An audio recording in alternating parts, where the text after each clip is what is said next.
I'm not sure about the volume here. Can the folks over on my far left, can you hear me over there in that corner? Raise your hand if you can. All right. And how about on my far right? Can the people over in the far right, can you hear me? Raise your hand if you can. Thank you. And this person right here, she can't hear me. Okay, we're going to work on that. I'll speak louder. Thank you. Well, good morning, everyone. All right, that's a great Caring for Us morning. Can we do even better? Good morning. All right, these are the kind of voices we need to be heard in this. This is a big building, so it's going to be important to have your voices heard, not only in volume, but also in content. And some of you are going to be going around and meeting with your legislators, so that's great. I'm Michael Weeks. I'm the president and CEO of the Providers Council, and we're so glad to be hosting this event with you as part of the Caring Force. I know some of you have come far away to be a part of this group, and we're so happy that you're here to be with us today.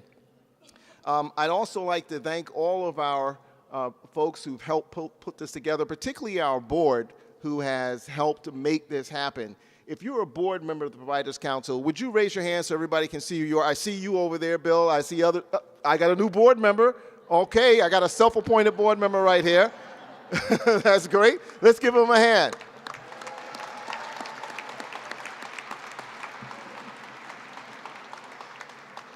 We're so glad that you're here today at our 4th annual rally because we're here to do a few things. First, to say thanks, because last year was a fantastic year in terms of human services for many of us in terms of the amount of funding and support to keep our programs going and growing. Some of us had a little salary boost in there, but we also know we've got much, much more to do and more people that need help, and that's why we're here today, is make sure that message is being heard.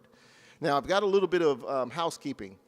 We have some wonderful speakers that are here. Believe me, they're not going to speak long time because I know some of you are standing up, but they got some really important stories to tell. So it would be really helpful for those of you with cell phones if you would take the ringers off and put them in vibrate, if you can do that now so that we're not disturbed by doing that. Okay? If that's okay, if you could, I appreciate that. Now, but I know many of you have cell phones, but cell phones also have another important role to play here, and that's we'd like to make sure that our message is being heard through your friends and your networks as well. So if you are on Twitter and can tweet, here's our hashtag. Hashtag Caring Force Rally. Okay, can you see that? Okay, hashtag Caring Force Rally. So, and you can retweet at the Caring Force. So we're glad that you are being a part of this today, and I want to invite you, our MC, the Master of Ceremonies for this event. His name is Mike Maloney.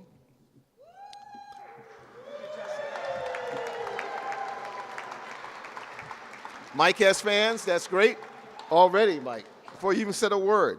Mike is the president and CEO of the Franklin-based HMEA. He has fans here. He's also the, not only our board-elect, but he's also chairs our committee for the Caring Force and has been a critical role in not only leading the Caring Force, but helping that grow. So I'll be back to talk a little later, but let's turn this program now over to our friend, and let's give him a big welcome, Mike Maloney.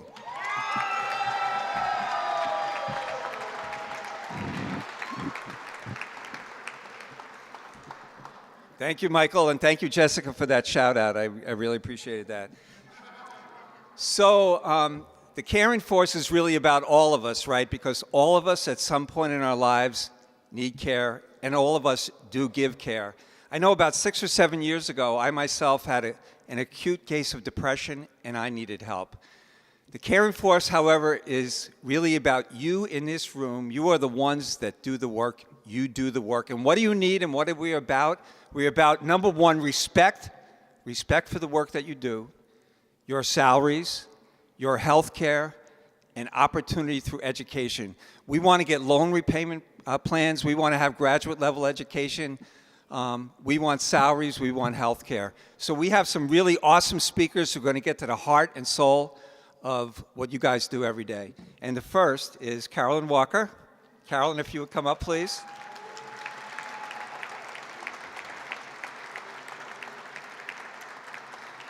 Carolyn has received employment, housing, and education services from Center Club, a human services program and clubhouse of Bay Cove. Carolyn speaks regularly to staff and tells me she's not nervous. Thank you. Okay. Hello, everybody. I've got my Karen Force T-shirt on. I didn't put it on because I wanted to show off my suit. I welcome the chance to speak with you about the importance of the job that human service workers do for Massachusetts and the need to pay workers for wages and good benefits such as health insurance.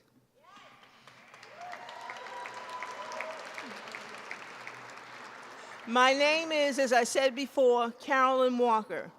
I was born and raised in Boston and proud to have been a member of Center Club in Boston for 20 years. The club is a program of thank you. The club is a program of Bay Cove Human Services and has a large and very diverse membership of adults with psychiatric disabilities. My particular diagnosis is schizophrenic. I am proud that the club has members from different races, ethnicities, lifestyle, and religions, as well as people who speak different languages.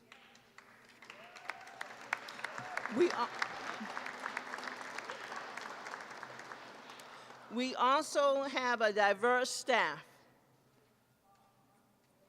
and it's personally very important to me that we can continue to hire and keep qualified and dedicated staff members as well as since we have been the club began in 1959. You'll have to excuse me, this is a lot to remember.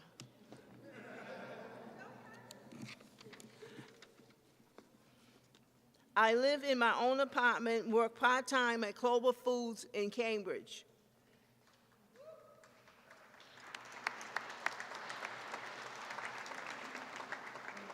I like to take classes at Boston University Psych Rehabilitation Center and have many good friends. The support which I have received these many years at Center Club has played a major role. I used to be very negative and did not think about anything that was capable of accomplishing anything. When I became active in the civil rights movement, I learned to quote the Reverend Jesse Jackson, that I am somebody. This led me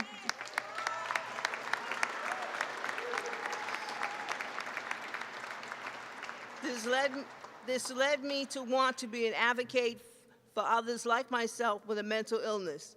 I am thankful for staff members who have stayed with me through good times and bad times too, including when I was diagnosed with breast cancer. One of the things I do at Bay Cove is to help train new staff members.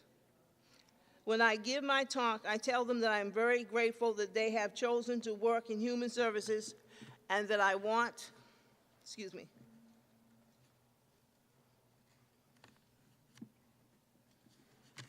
and that I want them to know how they can change the lives of many others in a positive way.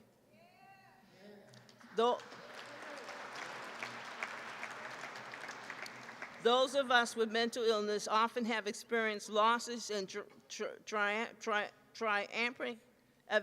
tragic events in our lives. Sometimes it takes us a while to develop a trusting relationship with a counselor, only to lose it when the staff member has to leave his or her job due to poor wages and health insurance, which is too expensive.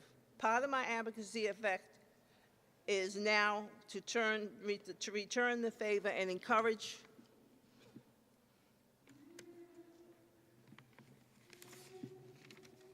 the states to provide better funding to nonprofit agencies such as Bay Cove Human Services. I also would like to say day treatment is a very good program to have when people are having hard times. It helps you to learn things and make it back into society. Thank you for listening and to give yourself a round.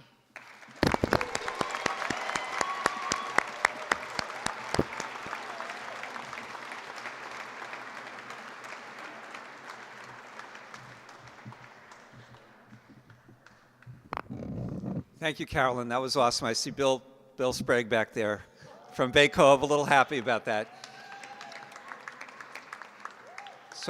So Carolyn mentioned I am somebody, and individually we all are somebodies. Together, though, we are 145,000. We are the caring force.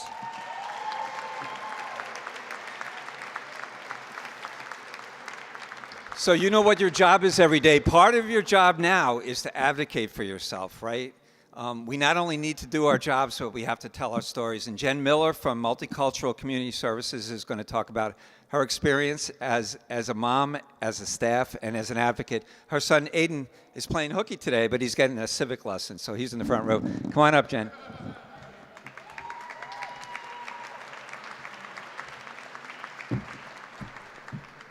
Carolyn might not be nervous, but I sure am. But I'm happy to be here. Good morning. Thank you to the Caring Force and to the Providers Council for inviting me here today. My name is Jennifer Miller, and I am the coordinator of the Adult Foster Care Program at Multicultural Community Services of the Pioneer Valley in Springfield. I also want to thank my boss, Paul Conlon, for allowing me to be here today. I live in Holyoke and have two sons, ages 23 and 11 years. My younger son, Aiden, has joined us here today for this special event. As a social worker that has been in the field for over 20 years, I still feel strangled by student loan debt. For me, it continues to exist at a crisis level. Like some of us, I came from rough circumstances. As a child growing up on the Cape, I experienced a significant amount of physical trauma within my family, resulting in a severe childhood disability, which has followed me into adulthood. Without proper parenting, and after sustaining years of physical abuse, I lacked the support and foundation that I needed to make good choices as a young adult. I left home early with the hope of escaping to a better life, but ended up evicted, homeless, pregnant, and living in two shelters in Northampton and Amherst. I had reached rock bottom by the age of 22. Thankfully, I was able to survive with the support of public assistance, Social Security benefits, Mass Health, food stamps, the Women, Infants, and Children program, Section 8 housing, fuel assistance, and a great deal of counseling. Once my older son was born, I realized that education was going to be the key to the way out, a path to a better life and a better life for my son. I wanted to get off the system and achieve economic independence. I enrolled at UMass Amherst and finished with a degree in Spanish in 1994, and subsequently attended Smith College School for Social Work for a year and a half, hoping to help others the way I had been helped. To finance my education, I received some grants, but the bulk of my financial aid package was made up of student loans. After studying at UMass and Smith, I ended up working in the social work field for 20 years and have helped hundreds of adults and children in the Commonwealth to lead better lives in safety and in good health. Thank you.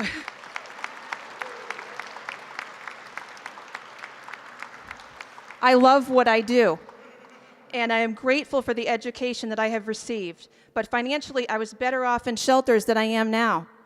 I will never own a home. I will never save for retirement. I will never send my kids to college, and I will never have a savings account. I have no purchasing power and cannot contribute to the economy.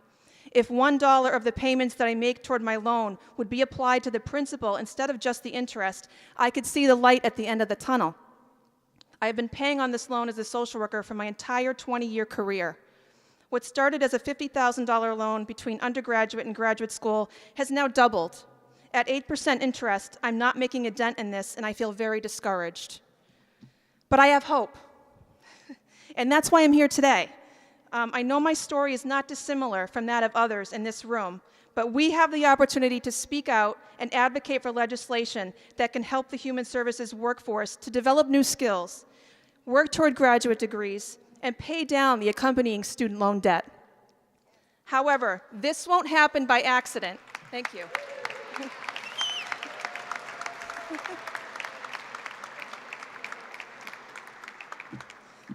After we hear from the other great speakers, I hope that you will join me to meet with your elected officials, share your stories of working in human services, and let them know the differences that these bills will make in your lives.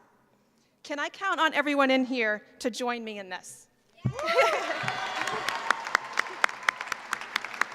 I feel better.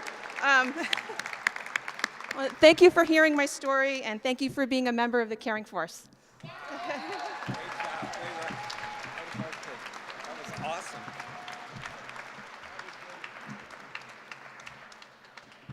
Boy, that was really powerful. Jen and I talked about speaking and being nervous, and what she communicated to me, she was thinking it's not about her, it's about you in the room and what you'll take away. So let's have another round of applause for Jen.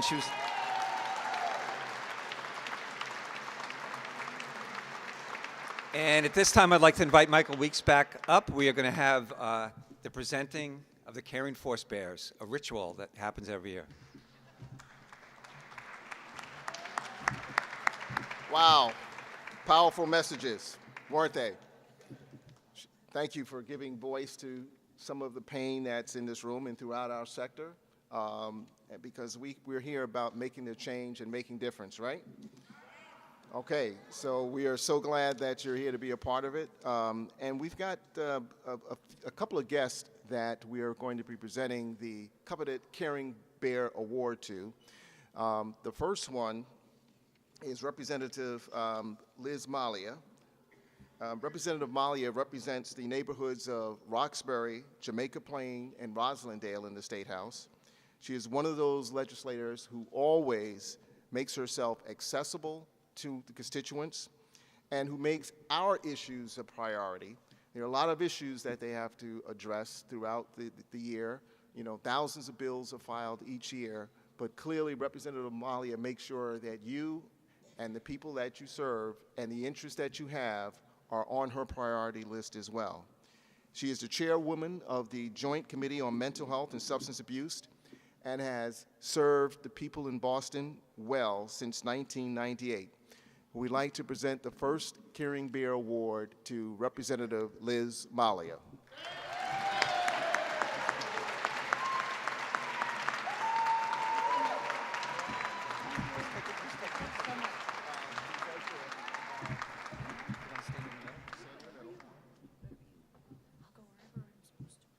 Did we lose our picture taker?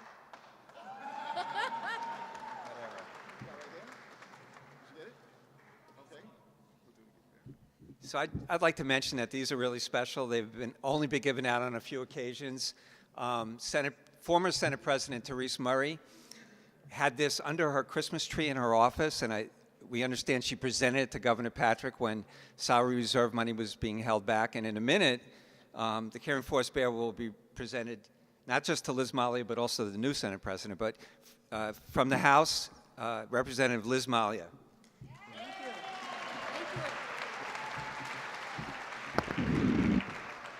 Thank you so much. This will find a very special place in my office. And I have to just tell you that when I ended up being a state legislator, a state rep, but I got all my training in the beginning when I got out of college and I started doing direct care work. And I learned working at the old Boston Center for Blind Children. I worked with kids with different needs. And I remember how hard it was to get a paycheck to cover all the costs 20, 30 years ago. And so it's a very, very, very important part of my work here now as a legislator to do the best we can for all of you, for the clients that you serve, but especially because I know the circumstances of the sacrifices all of you make to do the work that you do. So thank you for coming today. Thank you for this. This is very special. Thank you.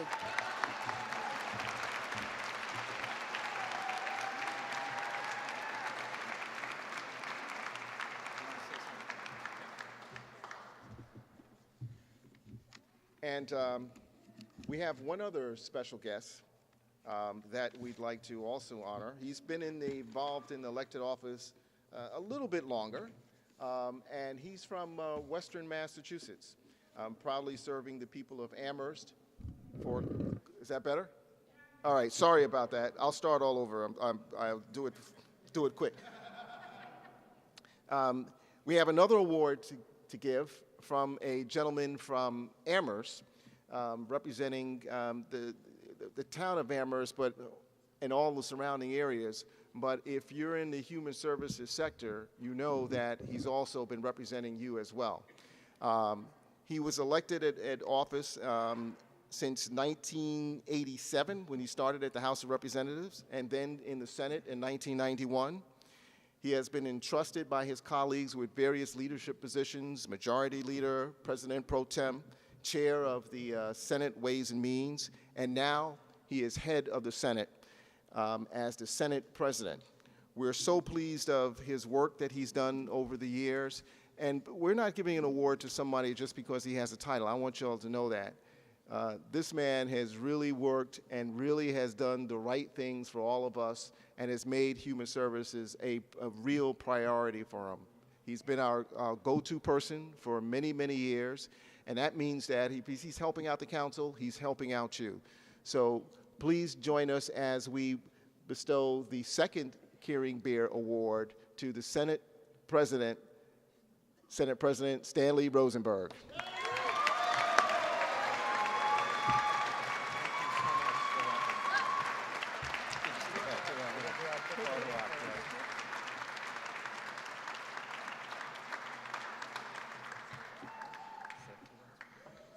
Thank you very much. So this is a very special day for you and also a special day for me.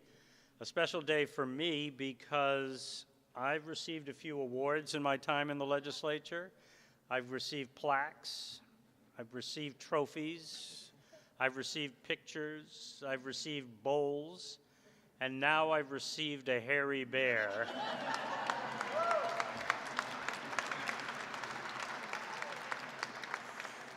So this award ceremony will stick out in my memory, and we have a place in my office where we put awards.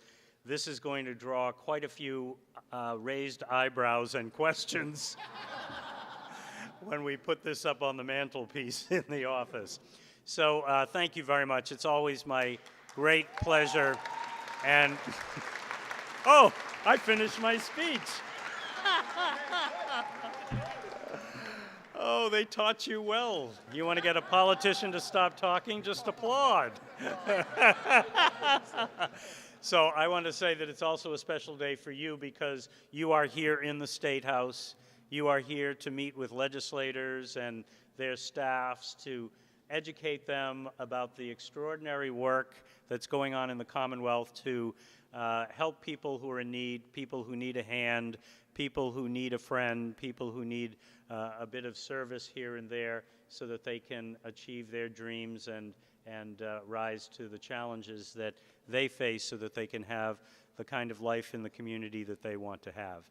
And it's been our pleasure here in the legislature to work with many of you in this audience and others who are, did I talk something off the podium?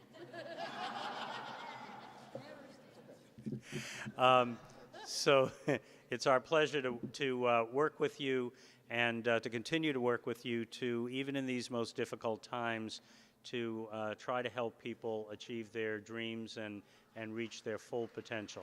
And so thank you, thank you, thank you.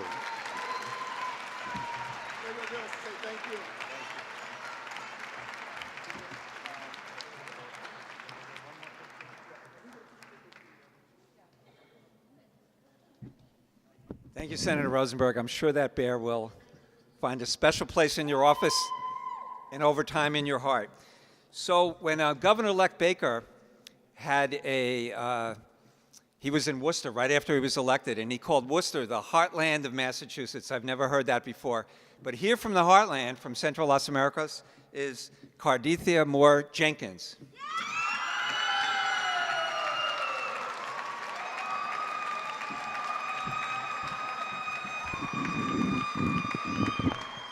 Good morning, Caring Force.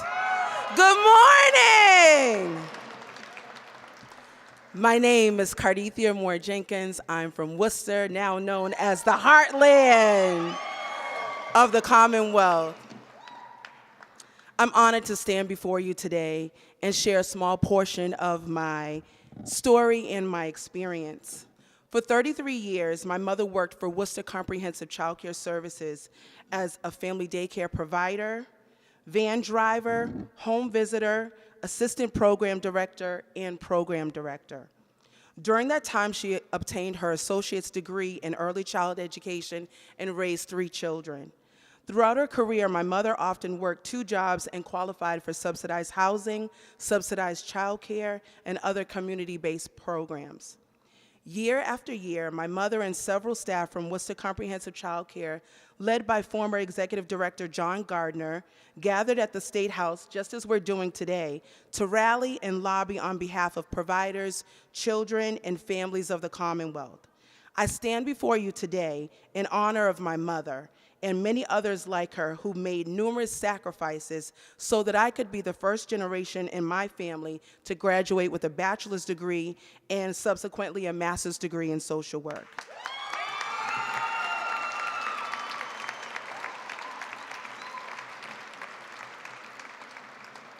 I stand before you today as a beneficiary of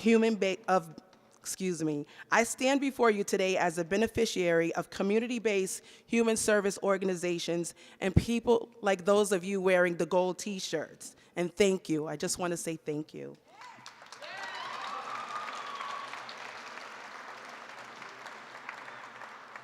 I know that my family was and is like many other families then and now.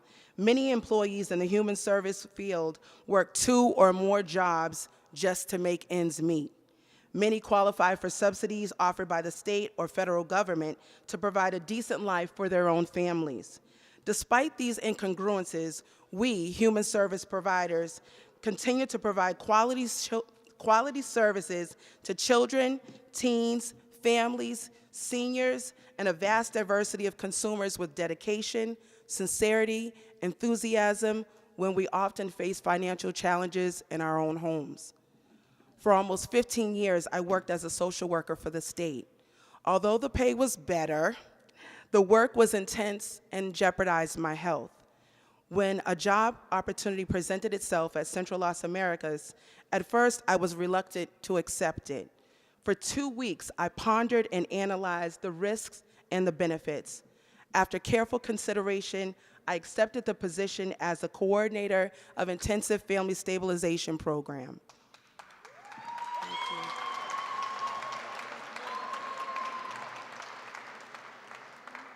It is one of the best decisions I've made in my life.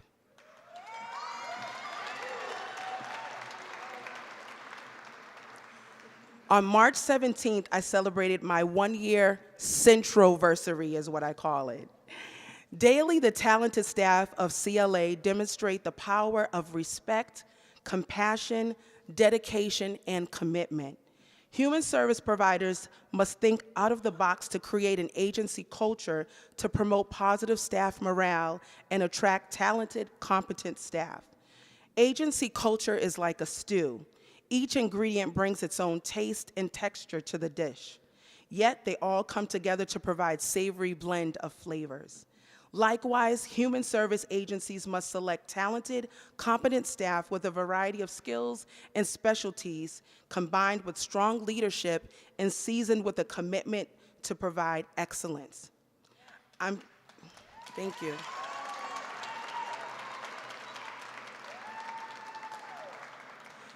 I'm proud to stand before you and represent Central Las Americas in our commitment to our clients, our colleagues, and our agency. Every day, we, the members of the caring force, strive to provide quality services to individuals and families with multiple complex issues. We're able to provide those services with well-trained, highly educated staff. Many staff would like to pursue higher education, but they're deterred by high tuition fees. Today, as you talk to your legislators, please ask them to support the Providers Council agenda to expand the tuition remission benefit, sponsored by Senator Karen Spilka, to promote higher education among employees of human service provider organizations. This bill will expand the already existing tuition remission program by expanding benefits to graduate level and continuing education courses. Our clients deserve the best. Yes.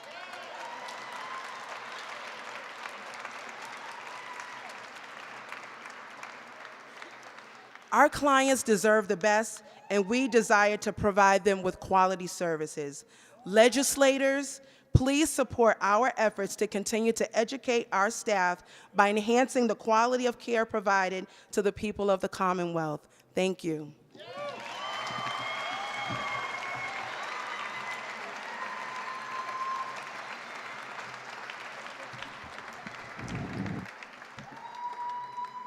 Well, was that great? One more time from Centro here. Let's have a...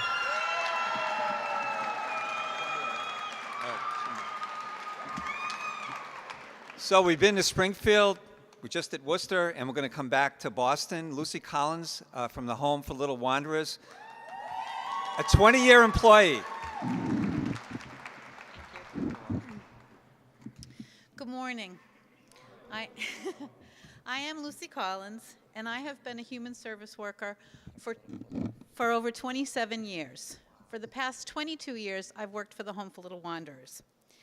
When people hear my story, they always ask, why do you continue to work in human services? You see, I get up every morning at 4 a.m. to make a 2-hour commute because I live on Cape Cod and I work in Dorchester. People say, why do you do this? Why? Because I love my job. I love what I do, and I love the people that I serve. The Home for Little Wanderers makes a positive impact on over 7,000 lives each year, helping children and families, some from during the most difficult times of their lives.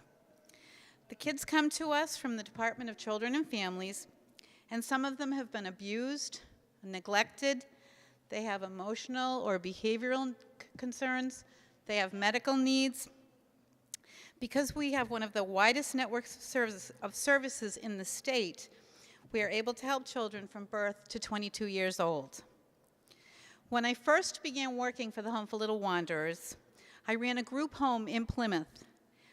Each year, I would take the teenage boys to college fairs that were sponsored by the Department of Children and Families. I would get so excited about these college fairs. I knew if the kids got into college, more opportunities would be available to them. I knew that they'd be able to get better jobs, get higher wages.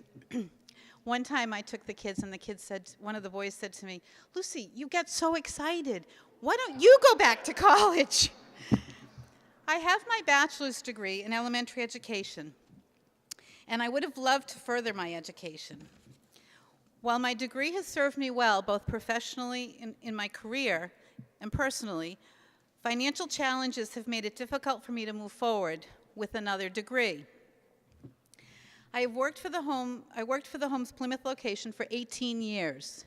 In 2012, I had the opportunity to take a job in the intensive foster care program as the recruitment coordinator for families.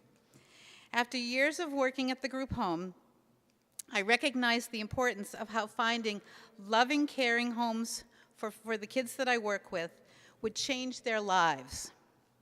Today, my job is to recruit and train families to work with the youth that I serve.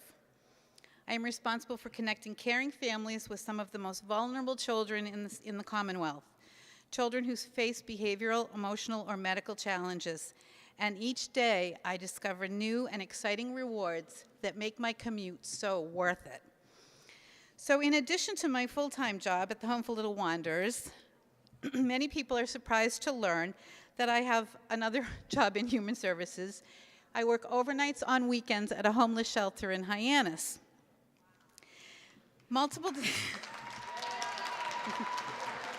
Thank you. How many of you out there can relate to that? We have to work multiple jobs to make ends meet. Working 2 jobs to support my family and having limited resources has prevented me from my dream of pursuing further education. And I'm not the only one in this crowd who has had to put education to the wayside, and it is detrimental to our work. Continuing education is so important to human service workers. We learn new ideas and approaches to things. We share our experiences and expertise with our coworkers and our classmates, and everyone benefits, especially the people we work with.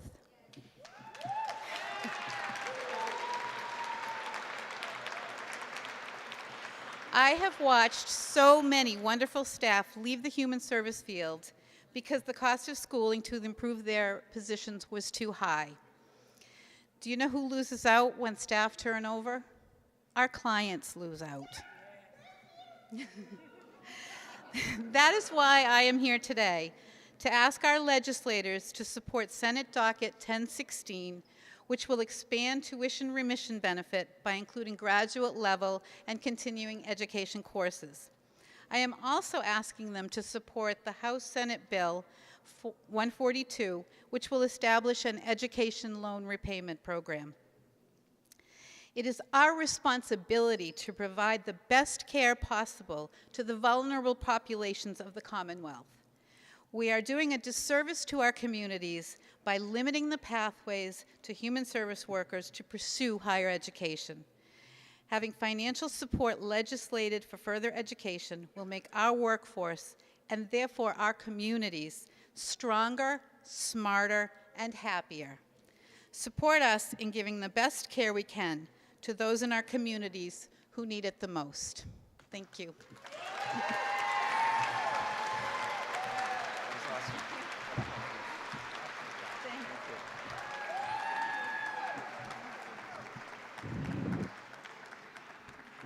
I'd like to mention that the sponsor of the loan repayment program is in the room, Jeff Roy.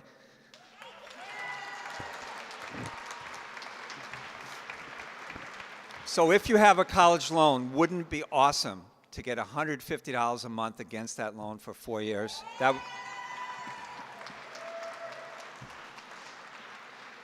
And when we talk to legislatures, we're talking about $3 million.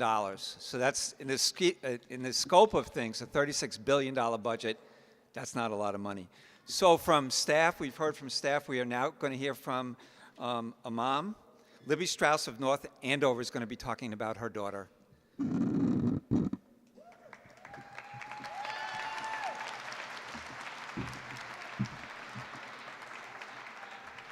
that good? First of all, good morning, and thank you very much for allowing me to share my story. Okay. My name's Libby Strauss. I'm from North Andover, and I'm here to share a story about my daughter, Hannah. She tragically passed away December 14th, 2 weeks shy of her 22nd birthday. And it's believed to be a heroin overdose, although toxicology reports are not back yet. As a result of her 7-year struggle with mental illness, she had depression, bipolar, PTSD. Unfortunately, in her last year, she began to self-medicate with first prescription drugs and then heroin. I only found out about the addiction about 2 weeks before she passed away. Most addicts do have underlying mental illness, and sometimes I feel like we approach these as two separate issues in our society, but they really are, for many people, interrelated. My story is tragic and unique to me, but it's something no parent should have to endure. Unfortunately, the story is not unique in this state. There are many families going through exactly what I am, and it's increasing to see these young people dying in the hundreds. So this brings me to what I see are some unmet needs here in the Commonwealth. There need to be more treatment facilities for mentally ill and addicts.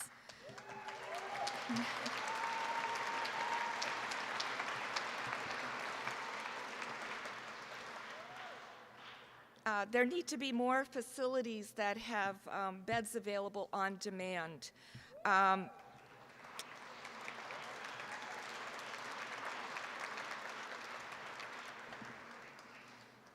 My daughter had several inpatient psych stays, hospital stays. In one episode last August. She waited basically in a hospital's ICU for 7 days for a psych bed, which is, I mean, a waste of resources and money, as well as her not getting the proper care. She was in a hospital that did not have an actual psych ward. And the nurses there found it somewhat difficult dealing with her, I think because of that. They weren't properly trained.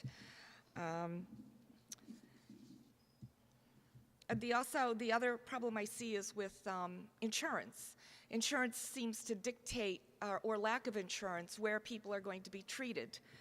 The majority of families in the Commonwealth do not have the resources for private pay facilities. I know that you can get beds in those facilities, but it's really not an option for most of us.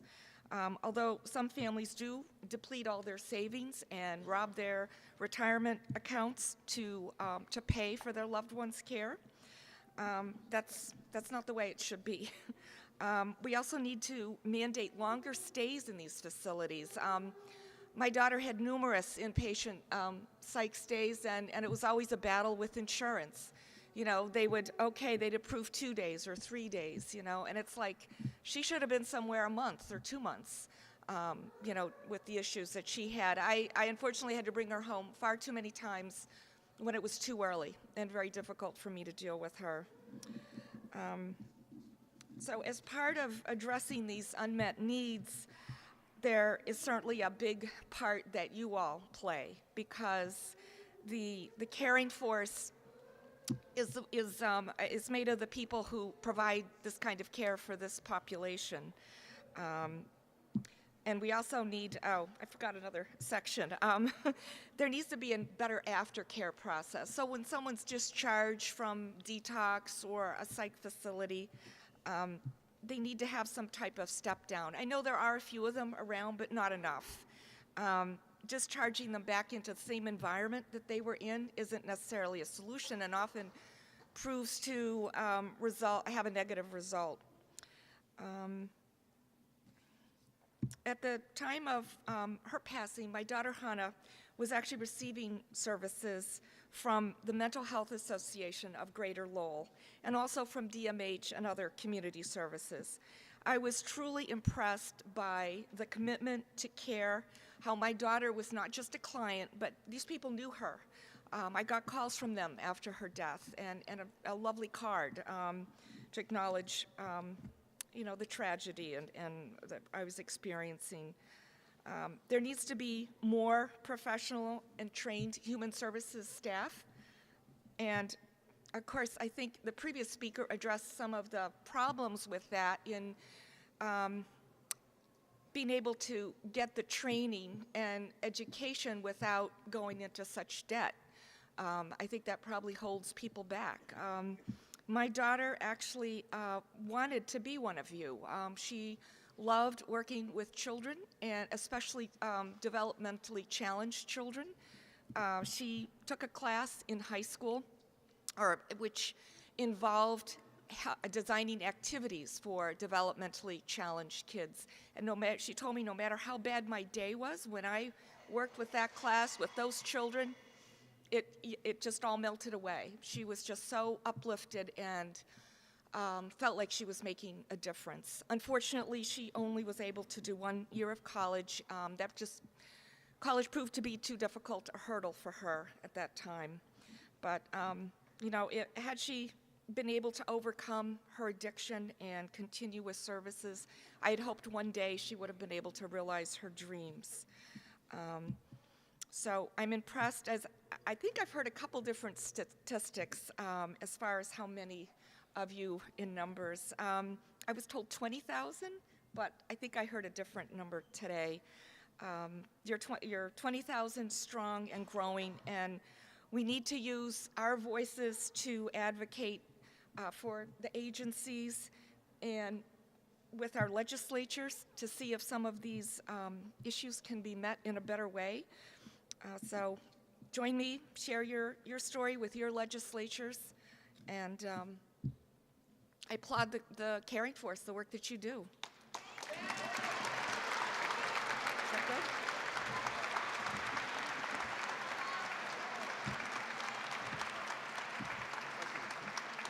Thank you, Libby. Thank you, Libby, for that, for those words and comments, and we join you and hope that you realize that we are a family of support to you as well, and to the others who have spoken. Thank you very much. You know, some of the people that were in this room were the people that can also make change, and you've met Senate President Rosenberg. You've met Representative Malia. There are a few others that were here. I'm not sure if they're still around, but I just wanted to recognize them for you. To my left is Representative Tasato from Springfield. Representative, would you raise your...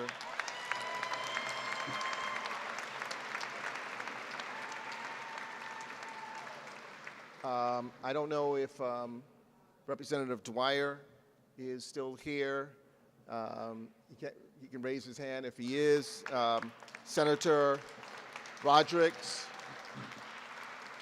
Representative Gonzalez was here, also from Springfield. I've lost track of him.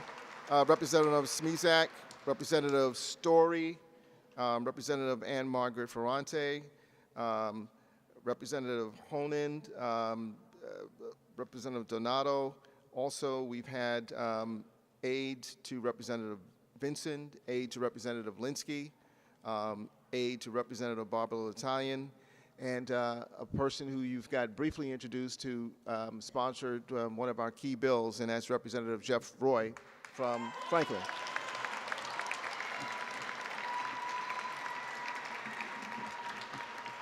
Oh. We have another person who has been here before. Matter of fact, she's been here a few times. One, she was bestowed with the bear, the Caring Force bear, and I think she brought the bear with her. I don't know what kind of stories the bear has, but I kind of think that bear has brought her some good luck, because while she was a great senator, she's now going to be an even greater Senate Chair of Ways and Means. Ladies and gentlemen, let's welcome up Senator Karen Spilka.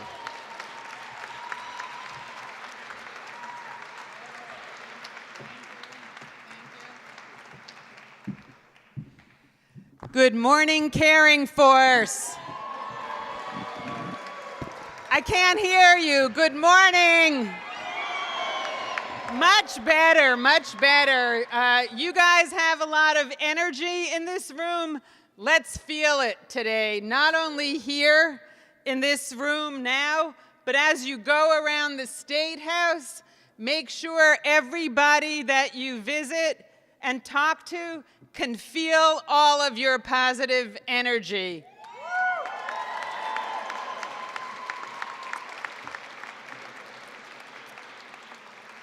So I want to thank Michael Weeks, the Providers Council, Mike Maloney, and all of the Caring Force here for helping to organize this. And I want to show, I did bring, I'm very proud of my personal care bear and Caring Force bear. If you come to my office in the State House, you will see him there all the time. He sort of watches over me, and I believe also he does bring me good luck. So I want to thank you.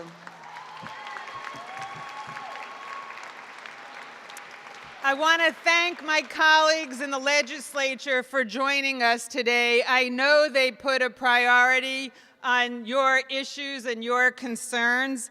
And I especially want to congratulate this year's Caring Force Bear winners, the Senate President Stan Rosenberg and Representative Liz Malia, true champions, true champions.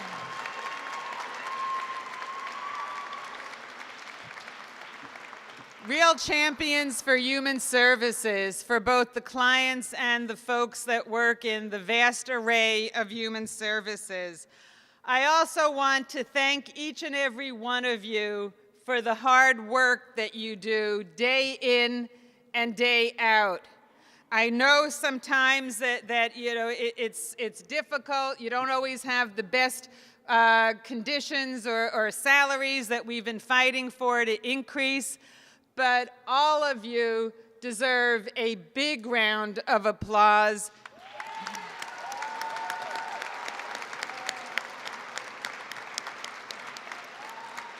And thanks from the bottom of our hearts for what you do every day.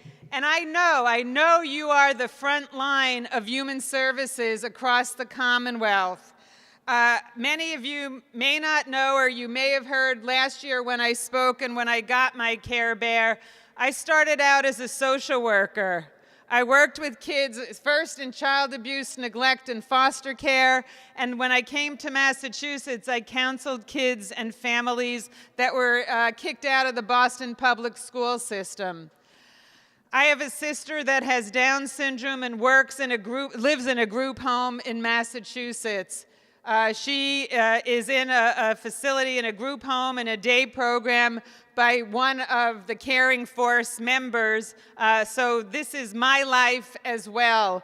I rely on people like you, and there may even be people from JRI that's here that are where Susie, my sister, is in. I rely upon all of the folks to take care of her. And I know every single day, and I get the goosebumps even thinking about it, what peace of mind I have knowing that she is being taken care of by caring, dedicated, committed, and knowledgeable people who will watch over her. I don't need to have to worry about her, and that wasn't the case before I moved her to Massachusetts.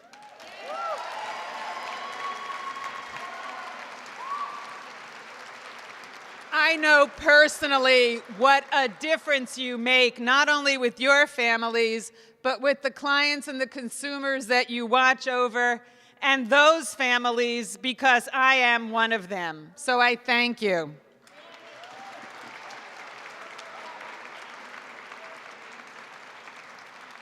So not only do I have a personal connection to the disabilities community, but I have a personal connection to mental health issues. Again, I grew up in a family. My father had mental illness, and he also struggled, and it was years ago. He's passed away 40 years ago at this point, when it wasn't as well accepted. And I know and it wasn't as well treated, and there weren't the treatments that there are now. And I know we've come a long way, but I thank the prior speaker for talking about personal experiences, because that makes such a difference to hear. And I know how important it is to have the array of services for people to lead as productive and self-sufficient lives as possible, to get the treatment that's needed, whether it be mental illness or mental health issues or substance abuse issues. There are so many different options that we need to be increasing those options to help people. It makes sense on so many levels to help people lead more productive, self-sufficient lives so they can go on and have an improved quality of life. It also helps the Commonwealth in the long run, because our Commonwealth ends up being healthier as well. Our communities are healthier, and we end up just having an overall better, true Commonwealth. So I think it's really important, but I think it's really important as well that we end up supporting all of you. And I have been proud. I've been proud and thankful that I was able to file salary reserve increases for all those years. But I am even happier, I'm even happier that I don't think we need to do that anymore, because Chapter 257 is in place to give rate relief and give the increases. But we also need to keep up with making sure that we address your needs. We can't outsource your jobs. We need to make sure that we support you in what you are doing every single day. And that's why I know, I've refiled the tuition remission and higher education bill that expands the tuition remission that you've heard about. There are other bills that I know are your priorities. Make sure that your voice is heard today and on a continuing basis with your state rep, with your state senator, and contact your friends and family and make sure they contact their state rep and senator and tell your story. You are your best advocate. Tell your story and continue to make a difference. I thank you so much for coming here today. Thank you for everything you do, and enjoy the State House. Thank you.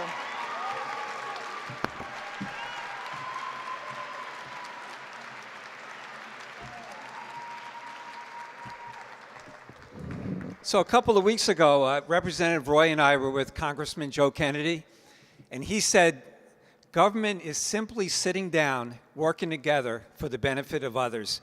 And that quote was from John F. Kennedy. With that, I want to announce that Representative Brad Hill is in the room. We appreciate him showing up.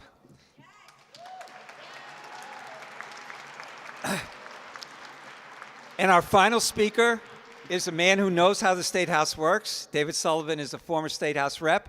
He is now a board member of Bristol Elder Services, so he's a volunteer from the Fall River area. David Sullivan.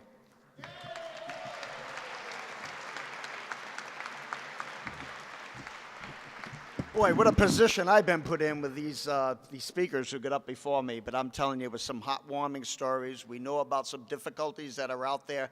I just have to say the accounts of the mental health tragedies and the need for continued services and supportive services. Having worked in the field as a psychiatric social worker for 15 and a half years, I know. We have grown in many ways. We've had great leadership, but don't forget that we can't slip back, and we need to continue to move forward. So that wasn't part of my script, but I said it anyway. So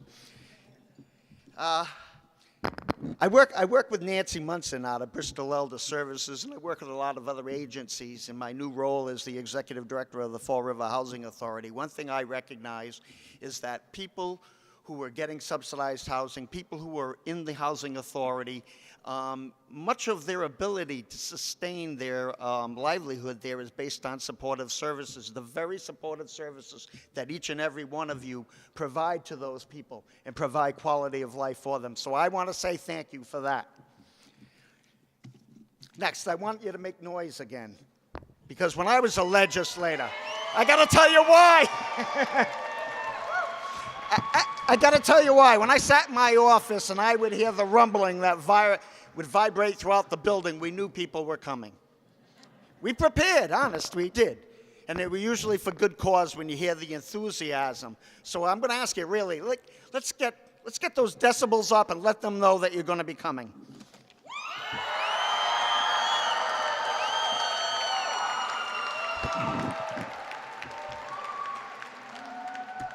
I just want you to know that I'm proud to stand here during this celebration that acknowledges the work done by human service workers, and it's particularly the caring force and the frontline people, and to add my voice with so many others to state the importance of the jobs being a career, not just a career, a sustainable career. So when you go into this, you know that you're dedicated and you're going to be able to stay there and continue to do those jobs. There are too many human service jobs that are just stopgaps, that people end up going in, find out they can't make a living, want to have a family and go on, and all that talent and that ability and that caring that could be in the force, we have lost in the past.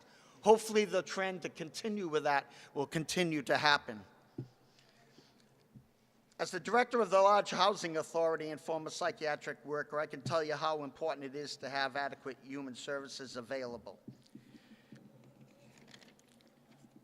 Your role, you intervene, promote wellness, identify, and put in place needed services.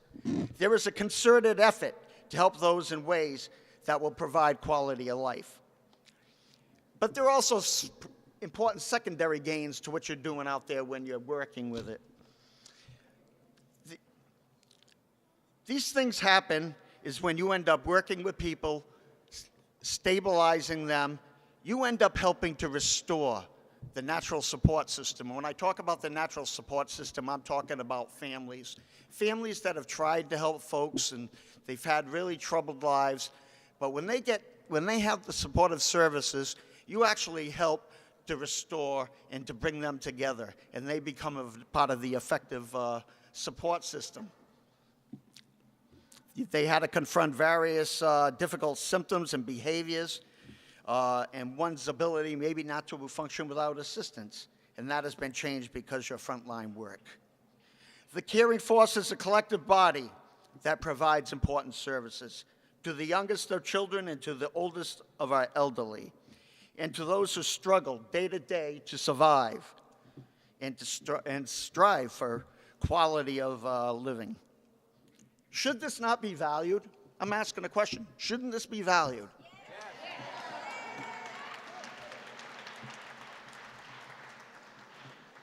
What is more important than the care of our loved ones?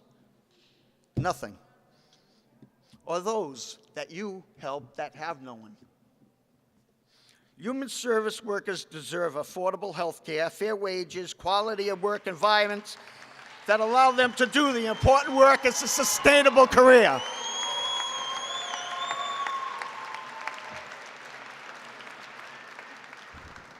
I've heard colleagues from the House and Senate talking about tuition remission. These are all tools for you. Loan repayment. Boy, I know people who are buried with loans from education. It just doesn't make sense and shouldn't be happening in America. We need to correct these problems to enable you to have your careers sustainable. When you're paying off school loans, how do you provide for your families? Now, you and your colleagues are here to perform another hot task. You're here to advocate. Advocate. You're also here to educate with those stories. But you need to let them know, legislators, that why it needs to be a sustainable career.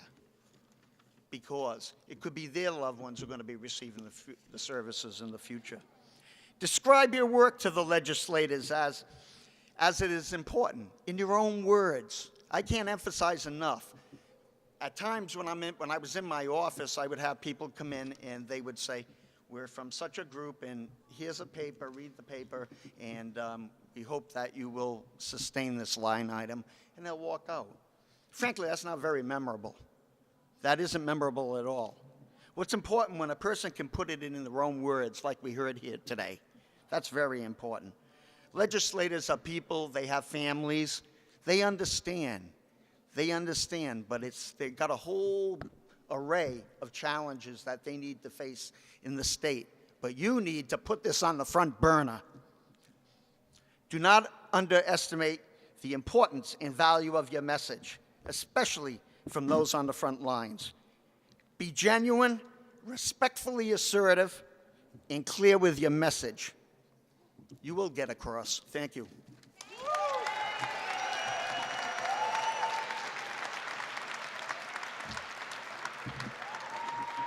All right. Thank you, David, and thank all of our speakers who have given us an opportunity to hear and give voice to what we're all here to talk about.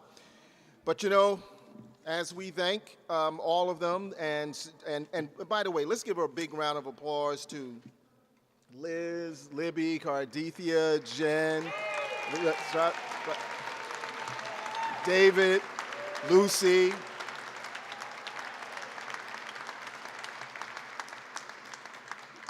You were fantastic. And how about Senator Spilka? Does she have a message? Now, I understand that there are some, as we partake and really get to really what the big part of this event is, and that's you meeting with your legislators, your representatives and your senators, and talking with them. As David's mentioned, as everyone else has talked about, going in their offices. First thing, thank you. is the message we want to give folks, because we know they've had lots of choices to make about the budget, but they voted for you when they made those choices. So we want to thank all of our legislators for the choices they've made in the past that helped us get this. Let's give those folks a round of applause and a big thanks.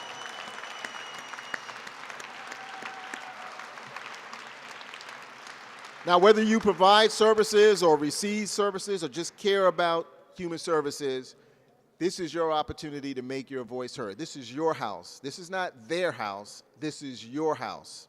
All right? So you have the responsibility to talk to the people in your house about what's important for you to bring home.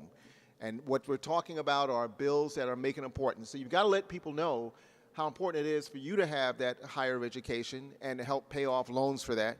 You got to let people know about the cost of health care and how you need help and support in order to make that happen. You've got to let people know how tuition remission is a way that makes ends meet and helps stretch out that salary that just isn't quite big enough. By sharing your stories, sharing your frustrations, sharing your joys, sharing you can make an impact in making things happen, and that's why you're here today. So many of you have already filled out a form to do this, to be a part of the Caring Force. If you didn't, you can get one at the front desk. Just fill this out and leave this. This will put you on the Caring Force website so you can be a member of the Caring Force. Won't cost you anything but the time to fill it out. All right? That's all you have to do, and you can be a part of this group, which you're really already a part of. The second thing we'll really need you to do is go there. If you already have the message about what you want to talk about with your reps and your senators, and you're not sure, talk to some of the people that are here that brought you here from all over the state. All over the state. Is anybody here, speaking of state, is anybody here from like Worcester or Central Mass? How about the northeast part of the state or the southeast part of the state? Now, I think, did I miss some parts? What about Western Mass? Is Western Mass anywhere to be found? Oh, and then there's that smaller part called that Metro and Boston area. Anybody from the Metro or Boston area part of the state? So now I think we got the entire state covered, right? We even have voices here from the Cape, that's part of the Southeast. We've got the entire state, so that means every representative, every senator should be seeing gold shirts and hearing your message today. Is that right? All right. Well, let's give I want to also thank my staff for helping putting this together. Sam Geller. Hey, Sam. Bill Jelinek. The other folks with the red shirts out there. And let's give a special round of applause to our MC, Mike Maloney. Did he do a fantastic job?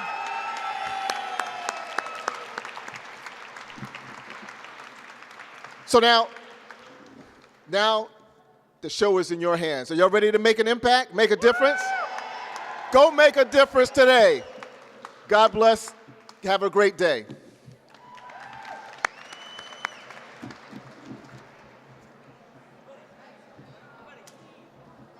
Thank you.